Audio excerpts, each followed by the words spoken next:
คือฮู้นำกันแล้วว่าการอบรมหัดแอบให้บรรดากลุ่มกองที่ขึ้นกับแม่นปัจจัยที่สำคัญบนพื้นฐานการอบรมหัดแอบอิงใส่คำสั่งของกรมใหญ่เสนาธิการกองทัพว่าด้วยการปรับปรุงระเบียบการอบรมการเมืองการทหารภาราธิการเทคนิคผ่านมาการจัดตั้งอบรมหัดแอบตัวจริงเห็นว่าคณะพักคณะบรรษาแต่ละขันมีความรับผิดชอบสูงในการจัดตั้งปฏิบัติแผนการซึ่งแสดงออกผลได้รับของการอบรมหัดแอบประจำปีเฉลี่ย 94.67 ส่วนห้อยในนี้เฉพาะอยู่องค์การกองพลก็ได้สร้างแผนการจัดตั้งอบรมหัดแอบระยะสั้นให้พนักงานนักรบกำหนด45วันมาฮอดปัจจุบันนี้ทั่วกองพลได้สำเร็จการจัดตั้งอบรมหัดแอบประจำปี 2025บนพื้นฐานแล้วการจัดตั้งอบรมหัดแอบประจำปีนี่มันว่าอิงใส่คำสั่งของกรมใหญ่เสนาธิการกองทัพ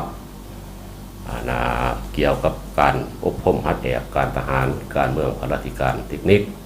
ก็คือคำสั่งของกรมอบรมว่าโดยการปรับปรุงระเบียบแบบแผนและเพื่อสร้างเป็นแผนการในกำหนดเวลา180วันสั้นการสร้างแผนการนี้ก็เป็นว่าได้แบ่งออกเป็น2ระยะคือ6เดือนต้นปีและก็6เดือนท้ายปีการจัดตั้งอบรมหัดแอบตัวจริงเห็นว่าคณะพักคณะบรรษาแต่ละขันก็เป็นว่ามีความรับผิดชอบสูงในการจัดตั้งปฏิบัติแผนการซึ่งมันแสดงออกผลนะครับของการอบรมประจำปีเฉลี่ยรวมก็ถือว่าได้ 94.67% ในนี้เฉพาะอยู่องค์การของพลพวกเฮาก็เป็นว่าได้สร้างแผนการจัดตั้งอบรมระยะสั้นให้พนักงานนักรบในกำหนดเวลา45วันจะสนมาฮอดปัจจุบันนี้ถือว่าทั่วของพลพวกเฮาก็เป็นว่าได้สำเร็จในการจัดตั้งอบรมหัดแอบประจำปีตามแผนการ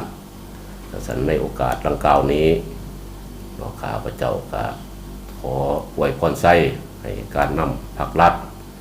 จงสืบต่อในการสีนำพาประเทศชาติกล่าวถึงของเรื่องชีวิไลบอกร่วมบอกเฉพาะก็คือการนำของกระทรวงป้องกันประเทศจงมีสุขภาพเข้มแข็งแข็งแรงเพื่อสืบต่อสีนำพากองทัพให้เติบใหญ่เข้มแข็งกลายเป็นกองทัพปฏิวัติที่มีแบบแผนทันสมัยขอขอบใจการจัดตั้งอบรมหัดแอบแมนการจัดตั้งปฏิบัติตาม4หน้าที่ใหญ่สหแผนงานที่คณะพักกระทรวงป้องกันประเทศวางออกโดยเฉพาะแมนหน้าที่เฮ็ดให้สภาพมีความสงบสั่งได้พนักงานนำพาบรรษา